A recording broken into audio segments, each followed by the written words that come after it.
Saya Zainul Ma'arif. Dalam hal ini meminta maaf kepada masyarakat Indonesia, wabil khusus umat Islam, wabil khusus lagi kepada Nahdlatul Ulama dan organisasi yang di mana saya berada di sana atas apa yang ketidaknyamanan yang muncul akhir-akhir ini terkait dengan kunjungan saya ke Palestina dan Israel. Sekali lagi saya mohon maaf, dan ini adalah suatu pelajaran besar bagi saya pribadi bahwa niat baik, tindakan baik kadang efeknya belum tentu baik semacam itu. Itu pelajaran besar buat saya pribadi, dan ini saya juga mewakili kawan-kawan semua, dan perlu diketahui bahwa ini adalah kegiatan lintas iman, ya, bukan hanya NU. Ini juga tidak ada urusannya dengan NU secara kelembagaan, tapi secara personal. Dan ini adalah dialog lintas iman, pesertanya ada dari Kristen, dari Katolik, juga dari Yahudi dan Muslim semacam itu. Jadi ini kegiatan lintas iman, dan saya dalam hal ini sekali lagi saya meminta maaf atas segala yang terjadi, dan ini pelajaran yang penting buat saya bahwa tadi saya ulangi lagi, tindakan dan niat baik itu efeknya ternyata mungkin saja buruk semacam itu. Kemudian lebih daripada itu, saya mengucapkan terima kasih atas masukan-masukan dari para kiai, baik dari PBNU, dari PWNU DKI Jakarta, juga dari Udusia, yang beri saya nasihat dengan sangat baik. Mohon saudara-saudara semua jangan ganggu organisasi-organisasi tersebut, juga mohon jangan menyerang keluarga kami. Ini kami mengaku salah, ya, karena tadi membuat ketidaknyamanan semacam ini. Mohon jangan hukum kami, terutama yang tidak melakukan tadi secara keras, gitu ya. Kemudian pesan kedua untuk para pemuda, ya, mohon juga berhati-hati ketika ada undangan dari luar dan seterusnya. Itu perlu dikonsultasikan. Kalau kita di Muslim paling tidak kita perlu mengkonsultasikan ke kiai-kiai kita, agar ya tadi niatnya, sekali lagi, niat yang kami lakukan di sana semuanya niatnya baik semuanya, tapi kami sadar bahwa ternyata niat baik, tindakan yang menurut kami baik itu belum tentu efeknya baik. Itu saja mungkin. Terima kasih teman-teman wartawan. Mohon menurut hemat saya ini cukup, ya. Saya salah, tapi kan mohon beri kesempatan berikutnya, ya. Saya cinta Indonesia, saya cinta Muslim, saya cinta Palestina. Kalaupun ditanya sebenarnya ini misinya apa, misi utamanya adalah penelitian lapangan dan dialog lintas iman untuk perdamaian.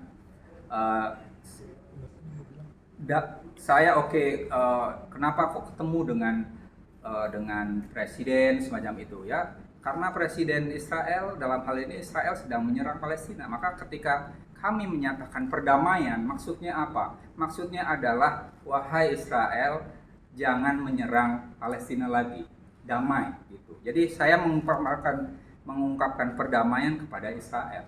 Dan alhamdulillah, jadi kok bisa-bisanya saya yang bukan siapa-siapa, Zainul Ma'arif, saya nggak ngaku sebagai orang besar. Saya bukan Gus Dur, saya bukan Gus Yahya, saya orang biasa. Cuman ini ada kesempatan bisa bertemu dengan presiden, dan ini sebenarnya additional event, ya. Utamanya adalah dialog lintas iman. Ini ada kesempatan. Maka saya sebagai Muslim, sebagai saya juga penceramah, ini ya bagian dari kalimatul haq inda sultanin jair. Jihad terbesar menurut Nabi Muhammad adalah mengungkapkan kebenaran di hadapan pemimpin yang zalim. Saya punya kesempatan untuk mengungkapkan kebenaran di hadapan pemimpin yang zalim. Jadi itu bukan yang lain-lain, bukan gagah-gagahan ketemu dengan presiden itu.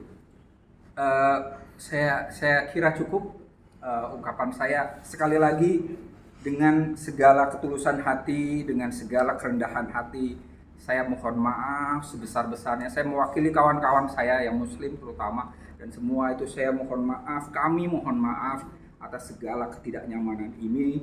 Sekali lagi mohon maaf. Wallahul muwaffiq ila aqwamit thariq. Wassalamualaikum warahmatullahi wabarakatuh. Mas Zen, minta tanya lebih lanjut, Mas Zen, itu kapan sih bertemu presiden-presidennya, pas kapan, terus kesananya tuh prosesnya seperti apa, Mas Zen? Terus agendanya itu apakah benar udah ada agenda untuk bertemu dengan presiden Israel? Oke, satu-satu Mas.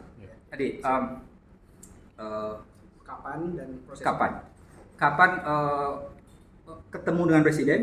Itu adalah tanggal 3 Juli 2024. Ya. Tapi kalau rangkaian seluruh kegiatan itu dari kapan?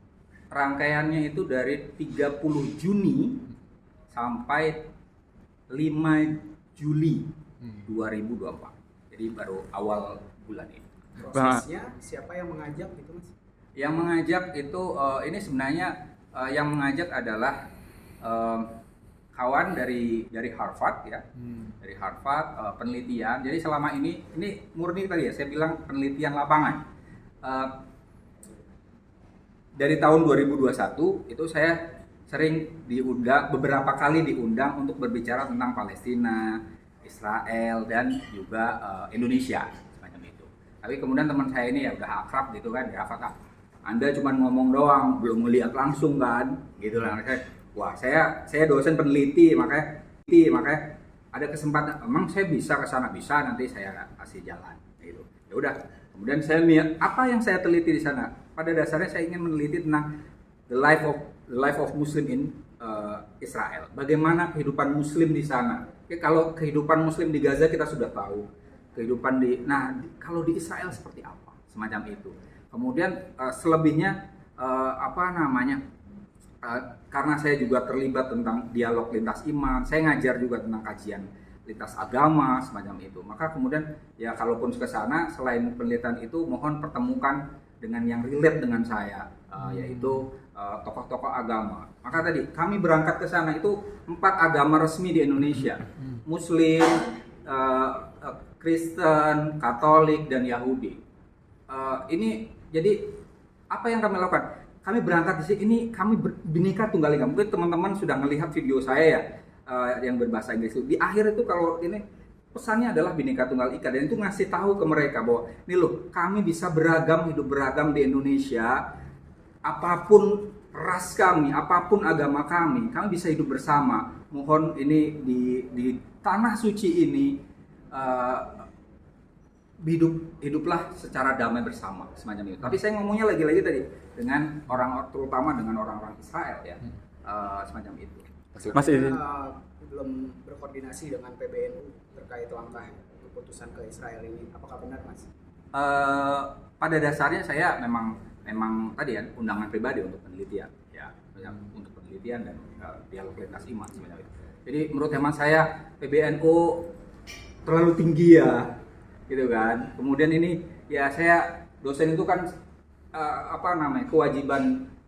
kewajiban kami tidak hanya ngajar, tapi juga melakukan penelitian, pengabdian masyarakat. Jadi itu ya tapi saya minta maaf bahwa seharusnya saya berkoordinasi ya, seperti yang saya tadi bilang bahwa pesan saya kepada para pemuda yang itu kalau misalnya ada undangan semacam itu dan kemudian ini kok tricky, maka lebih baik konsultasi. Selama ini memang sudah emang aman gitu ya, emang aman gitu kan. Tapi yang saya bayangkan adalah keamanan perang ya.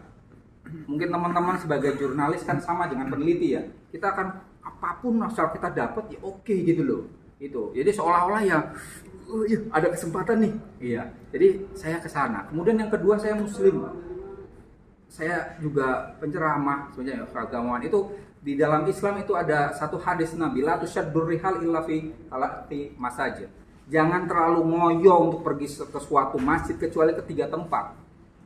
Mekah, Masjidil Haram, Madinah, Masjid Nabawi, dan Masjidil Aqsa. Alhamdulillah saya sudah haji dan umroh. Saya sudah ke Mekah, saya sudah ke Madinah, ke Masjidil Haram, dan Masjid Nabawi. Nah, ke Masjidil Aqsa belum nih. Jadi bagi saya, ada kesempatan maka saya berangkat gitu. Jadi ada dahaga rohani, ada dahaga intelektual untuk penelitian, kemudian juga tadi ada misi perdamaian semacam itu. Pak, berarti itu visa yang dipakai berangkat sana itu visa apa, Pak? Visa turis. Visa turis ya berarti. Iya. Itu prosesnya gimana sih, Bang? Terbang dari Indonesia menuju Israel, apakah transit dulu ke negara lain atau bagaimana? Ya, mungkin kan Indonesia nggak punya hubungan diplomatik. Betul. Saya ke Dubai dulu. Ke Dubai baru ke Israel. Jadi dari Dubai, dari Indonesia ke Dubai, langsung Dubai, lanjut ke Iya, Israel. kalau biayanya sendiri dari mana itu biayanya? Biayanya dari mungkin teman-teman sudah pada tahu ya bahwa ini organisasinya namanya iTrack ya. iTrack, tulisannya iTrack.org dulu.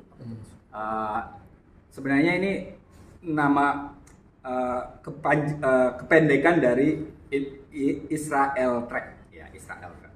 Tapi kemudian karena kami dari Indonesia kemudian Indonesia dong gitu. Perjalanan orang Indonesia ke Israel, tapi sebenarnya kami ya tadi tidak hanya ke Israel, walaupun ini bahasanya itu, tapi kami ke Palestina juga, ke West Bank, saya ke perbatasan Gaza. Sebenarnya pengen juga ke Gaza, cuman karena kondisi tidak aman, maka kemudian tidak bisa ke Gaza. Dan kami ketemu tidak hanya dengan orang Israel, kami ketemu dengan saudara-saudara kita Palestina semacam itu. Bang, izin hasil daripada dialog itu yang udah pertemuan itu hasilnya gimana sih pada akhirnya? Dialog dengan Presiden Israel. Iya. Itu aja Iya. yang dibahas apa ya? Ya, apa Ya aja? utamanya tadi nggak terlalu lama. Dialognya berapa ya? Mungkin 15-20 inilah ya 20. Utamanya ya kami mengungkapkan ya tadi kami mengharapkan perdamaian gitu kan.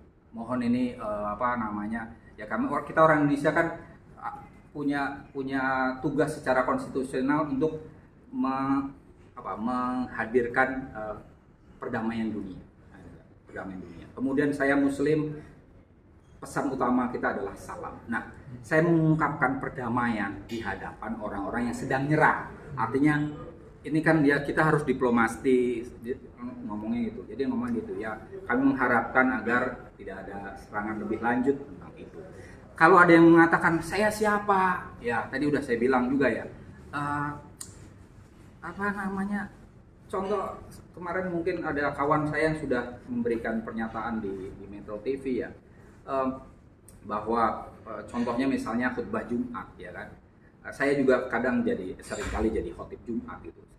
Tugas khotib Jumat, kewajiban khotib Jumat itu mengajak para jemaah semuanya untuk bertakwa kepada Tuhan, ya kan? Ittaqullah, ya kan? Usikum wa nafsi bittaqwallah. Nah, di depan kami mungkin aja ada orang yang lebih pintar, lebih soleh dan seterusnya ya. Sementara saya mungkin bukan siapa saja. Dan apakah jadi kemudian di depan mungkin ada di depan khotib ada juga yang orang yang biasa-biasa aja, ya kan? Tapi apakah dengan mengatakan gitu ketika saya mengatakan ittaqullah, bertakwa pada Allah itu saya lebih takwa kan ya enggak? Apakah dengan demikian saya bisa mengubah orang yang tadinya tidak takwa menjadi takwa kan ya enggak? Tapi apakah dengan demikian pernyataan untuk mengajak orang bertakwa itu harus dihapus? Ya tidak. Nah itu sama. Oke, saya tidak sehebat orang-orang yang